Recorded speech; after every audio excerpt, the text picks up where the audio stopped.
Brandon Ingram made his debut for the Raptors and was cool, calm, and collected as a scorer. Sandro Mamukelashvili offered the Raptors a huge punch off the bench, and Colin Murray-Boyles flashed his potential as the Raptors lose their preseason opener to the Nuggets. Let's go to the film room. The only thing that's originally filmed is that Scottie. And I've studied older films and tried to figure out how I got that impression. I was getting knees right in the cutting room. The unique thing about film is an art form exactly. is the editing. Yeah. Brandon Ingram scored an efficient 19 points in 22 minutes on 12 shots for the Raptors, and he did so in a variety of ways, showing off his full package as a scorer, operating in pick and rolls, getting to his patent mid-range jump shots. He was also able to facilitate the ball, using the added attention offensively to create open shots for his teammates. But one of the more intriguing things about Ingram's performance last night was how much he cut off of the ball, working in the seams of the offense to find openings for himself. And there's no question that the Raptors will ask him to do a lot of heavy lifting in terms of offensive creation, especially in the half court. But it is good that they are helping him move off of the ball more as well. You see here on this 45-degree cut, he just bursts into the seam and finishes in traffic. And that's really important because Ingram is long, he's tall, and that actually helps him be a pretty good off-ball weapon if he's utilized in that way. He also got to the free throw line 7 times tonight, and that was a welcome sign as he knocked down 6 of them. Ingram is a career good free throw shooter. And so he was asked to do quite a bit for the Toronto Raptors tonight as we welcome you into the film room. Thank you very much for tapping in. Make sure to subscribe, like, and comment on the Raptors Republic YouTube page if you're listening to this on the audio version. Welcome on the audio side. We're trying to little double dip here this season so you guys can listen to it if you want to. There is a visual component to this, so you can also check it out on the YouTube page. But either way, the big takeaway from this game, the preseason opener for the Toronto Raptors, is Brandon Ingram. How seamlessly he was able to get to his shots, how comfortable he looked operating after not playing for a very, very long time. December was the last time he had played NBA basketball. And it was a welcome sign to see him flow through what was tight crevices in the Raptors half-court offense. If you think of Pascal Siakam from years in the past, where he's had to operate in a sliver of space, this is a similar situation for Brandon Ingram as he has to sort of operate in a closet of space. It's going to be evolving. The Raptors starters, truthfully, still look like they're figuring things out. It's worth noting that Jakob Poeltl did not play tonight. He had a sore back, was resting with that sore back, and so Jonathan Mobo stepped into the starting 5. Obviously, the presence of Jakob Poeltl gives the Raptors an entirely different look. It provides Ingram with a better screener, a legitimate, short roll threat, a guy who can finish on those floaters. Jonathan Mobo still working on that as a player entering his second year. But ultimately, with what was provided to him in his debut for the Toronto Raptors, it was a cool, calm, and collected effort for Ingram, who I thought really showcased everything. But the main thing that people should take away from this, on top of the fact that he's probably going to do a lot of heavy lifting for the Raptors offense, especially in the half court, is the cuts, is the fact that he's at least initially looking to move off the ball, more willing to move off the ball. And I think that will work with the Raptors offensive scheme, especially because, yes, there are a lot of guys who do well with the ball in their hands. And this is sort of the second part of this conversation. The Raptors offense sorely lacks in the paint touch department. Even Brandon Ingram, who for the most part gets into like that short mid-range area, he gets into the paint but doesn't fully get a rim touch consistently. RJ is really the only guy. RJ Barrett is the only guy who can get a paint touch for this Toronto Raptors team. And it's no surprise that he was the second leading scorer, or actually tied for leading scorer with Brandon Ingram. He also dropped 19 points on 12 shots in just 21 minutes, knocked down 3 threes as well. And I think it's important to break down how seamlessly RJ looked playing off of BI. One of the prevailing qualities of RJ Barrett is his ability to get to the paint and throw these wraparound passes that help create three-point shots, but he's also a solid secondary playmaker, and that's important for a Raptors team that needs the paint touches that he provides in order to create opportunities for others. Barrett also did a great job tonight, an excellent job tonight, working off of Ingram, catching and shooting, knocking down 3 threes in the process, one of them above the break and a couple in the corners. That is obviously a huge part of how RJ can fit next to BI and this Raptors starting lineup. It's worth noting again that last season shot 37% on catch and shoot attempts. He's been a pretty decent catch and shoot three-point shooter generally. I think because his volume will be more catch and shoot this season, we'll see a pretty good three-point shooting season from RJ Barrett, especially as he plays next to our BI and Scottie.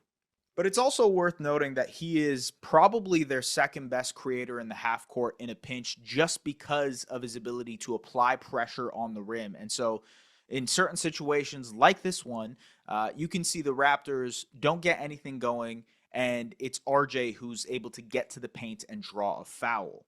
In fact, on one of Ingram's cuts tonight, it was Ingram and a pick and roll situation that helped get the Nuggets in rotation, where Mamu was able to attack the closeout and find Ingram cutting to the basket. And of course, RJ is also a huge part of the Raptors' transition offense. The Raptors forced 31 turnovers to the Nuggets tonight, and they scored 34 points off of those turnovers. Even for a preseason game, that's a lot. But Barrett was 5th in fast break points last season in the entire NBA. He is such an important part of what they want to do in terms of getting out in transition and finishing at the basket. And RJ, in my opinion, was genuinely perfect offensively tonight next to the other creators. If you want a blueprint of what it's supposed to look like for RJ Barrett to succeed on this team, tonight was an excellent example of what that looks like. We'll see how it looks through the course of the season. Scottie Barnes did not have a good offensive game, had a bad offensive game. 1 point, 0 for 6 from the field in 19 minutes, but he was excellent elsewhere. I thought he was a major part of the Raptors' defensive scheme. Of course, the ball pressure. I mentioned the turnovers earlier and the points off of turnovers. Barnes was a huge part of that. Shooting the gap defensively, forcing double teams, getting the Nuggets into uncomfortable situations, and in part, getting the Raptors out and running that way. The offense is a work in progress, and I think you can kind of use that term for an umbrella of Raptors players because, truthfully, the offense tonight was lackluster overall outside of BI and RJ and Mamu, who we will get to in a second. But I think with Scottie, his role has changed this season. He mentioned it at training camp that he's going to be more of a play finisher, a guy who's going to be working in screening actions more often. And we got to see that tonight, but we also didn't get a chance to see him thrive in those situations too much. The Raptors ran a pick and roll with Scottie and BI very early on in this game, but nothing came of it. And this is part of what I mentioned in my preseason preview for Scottie, is the fact that he is trying to slip to the basket often, and I don't know if that necessarily pairs well with BI, who needs guys to lay out someone on a screen. That's why he'll pair really well with Jakob, but I'm not sure how the BI pick and rolls with Scottie will work, because Scottie is so much, hey, I'm going to slip to the basket so I can get to the middle of the floor, and because I'm so good in the short roll area at making plays and I want to get to my mid-range bag, that's what I want to do. That's my objective on the floor. And so we saw it a couple times where Scottie slipped to the basket, either got hit with a pass or didn't get hit with a pass, and it was a reset, and it didn't work well. There was one possession where Scottie did slip. RJ found him, but instead of barreling his way to the basket, using that strength, he kind of went soft up with it, went up with a floater, and it was a miss.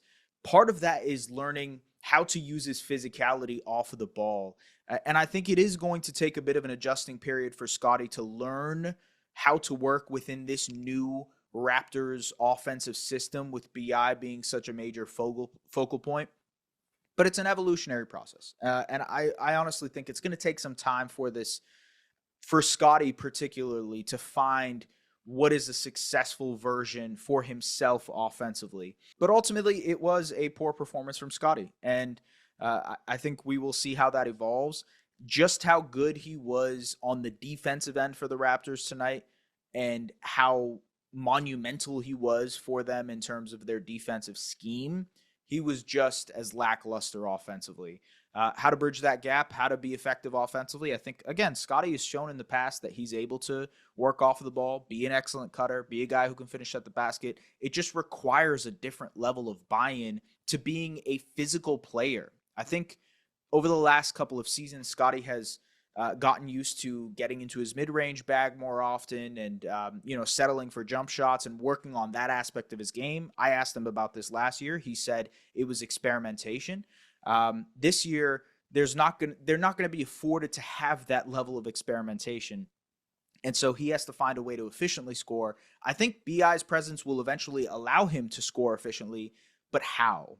The screening, the finishing, the cutting at the basket, all of these areas require Scottie to be a much more physical player, get back to what he was doing in his rookie and sophomore and all-star season, where he used his physicality very, very well. I think that's the version of Scottie that this Raptors team needs. All right, let's talk about Sandro Mamukelashvili, who I thought was exactly what the doctor ordered for this Raptors team. Scored 15 points, knocked down 3 of his 5 3-pointers, 6 rebounds, 2 assists, 2 steals. Mamu gave you everything you wanted from Mamu coming into this season. He was able to knock down his shots. He walked into back-to-back above-the-break threes. And his above-the-break three-point shooting is essential because it makes teams second-guess their pick-and-roll coverages. So Jamal Shed, for example, can get downhill easier, especially when he's working with Mamu, who makes teams second-guess. But he's also pretty good at cutting to the basket, at attacking closeouts, at making plays. And I think part of that comes with his ability to knock down three-point shots. Of course, that is the main selling point for Mamu. But the fact that he can put the ball down on the floor, the fact that he's a heady cutter and a heady passer, just makes him a really seamless fit for this team. A glue guy in terms of transitional lineups for this version of the Toronto Raptors, especially because the Raptors, again, aren't a team that is a good three-point shooting team. A lot of heavy lifting from Emmanuel Quickley in that department. A lot of heavy lifting from Grady Dick in that department. And so Mamu naturally fills a void for a guy who can stretch the floor, who can bend a defense with his three-point shooting, and that is essential for the bench lineups. Couple of other notes here, just as we go along. The Raptors' ball pressure was obviously massive tonight. I mentioned the turnovers earlier. Emmanuel Quickley was a big part of that. I thought he was excellent in terms of pressuring the ball, picking up full court. Didn't have the crazy offensive game. Didn't take too many shots, actually. He only took 6 shots tonight. But overall, I thought his defense was excellent. And as the Raptors work through how their offense is going to look with that starting lineup, I think his shooting and his offense will look better as well. From the other side of things, rookie Colin Murray-Boyles, made his debut, his real debut for the Toronto Raptors. First possession, he got it, was able to drive past Nikola Jokic, blow by, finish. He rolled his ankle very quickly right after, but he was okay, was able to return to the game. Had a couple of nice moments. He had a drive, attacking a closeout on Jonas Valanciunas, and had this wild up and under, which was really nice. Was aggressive in terms of taking three-point shots, did not make a three-point shot, but was willing to take those. Really good defensively. Had a moment where he basically stonewalled a pick and roll between Jamal Murray and Nikola Jokic. I think overall, those were the main highlights from this Raptors team in their loss against the Nuggets in Vancouver. I think another question as we look forward is Grady Dick. Grady struggled tonight, I think on both ends, truthfully. He was 1 of 6 in 18 minutes. Had a couple of nice moments. He almost got a dunk, actually a poster on an offensive rebound, which would have been really nice. But I think he struggled on both ends of the floor, truthfully. And again, it is preseason. I'm still very high on what Grady provides for this team. And as I mentioned earlier with the three-point shooting, what he provides is essential. Him being able to knock down his shots is so crucial to the offensive function of this team. And honestly, I thought for the most part, the Nuggets still used Grady in that regard. Like, he was being chased around screens. They still looked at him as a threat, even if he wasn't knocking down his shots. The key here is being able to also work defensively, even when the shot isn't falling. And so it's harder to take the offensive misses when the defense isn't good either. So that's the push and pull with Grady as we move forward next season. And also, there's competition now. I think that's a good thing. I think the fact that, Grady is looking down at Jacoby Walter and Jamison Battle and Ochai Agbaji as guys who could potentially carve into his minutes every night, I think that's a good thing. I think that will force him to try to lock in defensively. I think it puts an impetus on him being able to knock down his shots and be more efficient offensively as well. We'll see what happens, folks. This is the first recap. I'm getting into things. I'm dusting off the cobwebs as well before I kind of get into the flow of things as the regular season starts. But we are changing things in terms of how these recaps are structured. I hope you guys like the intro that I created this morning. I thought that was something fun to add to this Wrinkle-wise in order to up the production value. I hope for the audio listeners, and please do let me know, drop it in the YouTube comments if you want to, if you liked the audio version of this. If the audio version of this, if you're going to say, like, I kind of, some of the stuff you were saying wouldn't have made sense without the visuals. I get it. I understand. I'm working on trying to make it as flowy as possible for both the audio and the video viewers. So for the audio people who might just be listening to this, let me know your thoughts. Let me know what you want. I got you. And for everybody else, make sure to tap into Raptors Republic's YouTube page. Like, comment, subscribe, do the things that you guys usually do. If you're listening to this, give us a 5-star rating. And let me know if you like my mustache for the viewers. Let me know if you like the mustache. I like the mustache. I kind of like it. Look like a firefighter. Anyways, we will see you guys later. Appreciate you guys tapping in. Bye-bye.